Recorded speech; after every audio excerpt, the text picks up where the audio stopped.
Kerala story.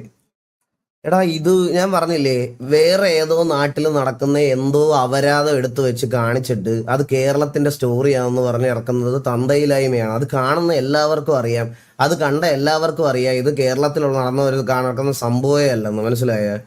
ഇതൊക്കെ ഇവന്മാര് ചുമ്മാ എന്തിനാണ് ഇത് ഇറക്കി വിടണേന്ന് എനിക്ക് അറിഞ്ഞുകൂടാ. സത്യം പറയാലോ, ഇത് എവിടെ നടന്നതാണെന്ന് എനിക്ക് അറിഞ്ഞുകൂടാ. കേരളത്തിന്റെ ഏത് ഭാഗത്ത് ഇത് നടന്ന എനിക്കിപ്പോഴും ഞാൻ ആലോചിക്കണം. അത് ഇതിനകത്ത് എടാ അങ്ങനെ ഞാൻ എന്തല്ലോ, ഞാൻ അങ്ങനെയാണ് ഒരു കാര്യം ചെയ്യാൻ പോണേ. എവിടുന്നേലും കുറച്ച് പൈസയൊക്കെ ഉണ്ടാക്കിയിട്ട് ഞാൻ ബീഹാർ സ്റ്റോറി എന്ന് പറഞ്ഞ് റോഡിൽ ടാറിട്ട റോഡൊക്കെ ഈ ബീഹാറിൽ നടന്ന കാര്യമാണ്. ടാറിട്ട റോഡ് പണി കഴിഞ്ഞ് ഉദ്ഘാടനം കഴിഞ്ഞപ്പോൾ നേരെ പോയി ടാറ് കോരി ഇതിനകത്തിട്ട് കൊണ്ടുപോണ്. റോഡിന്റെ ടാറ് അത്രയും വിവരമില്ലാത്തൊരു ആൾക്കാരൊന്നും അല്ല നമ്മുടെ ഇവിടെ. മനസ്സിലായ?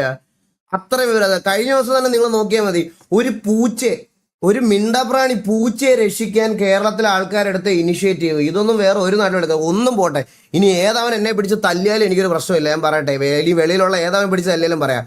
അറ്റ്ലീസ്റ്റ് നമുക്ക് ഫാമിലി ആയിട്ട് യാത്ര ചെയ്യാൻ കേരളത്തിൽ എവിടെ വേണേലും പറ്റും രാത്രിയിൽ. അല്ലാതെ വഴി നീളം ഓരോരുത്തന്മാരെ തടഞ്ഞു നിർത്തി മൊട്ട എറിഞ്ഞും വണ്ടിയുടെ ഗ്ലാസ് അടിച്ച് പൊട്ടിച്ചും നമ്മളെ എന്തായാലും കട്ടും പിടിച്ചോളാം. നല്ല ആമ്പിള്ളാറുള്ള നാടാണ്, നല്ല തല്ല് കിട്ടുമെന്ന് അറിയാം ആൾക്കാർക്ക്. മനസ്സിലായ ഇവിടെ? അതുകൊണ്ട് അങ്ങനൊന്നും നടക്കാത്ത നാടാ കേരളം.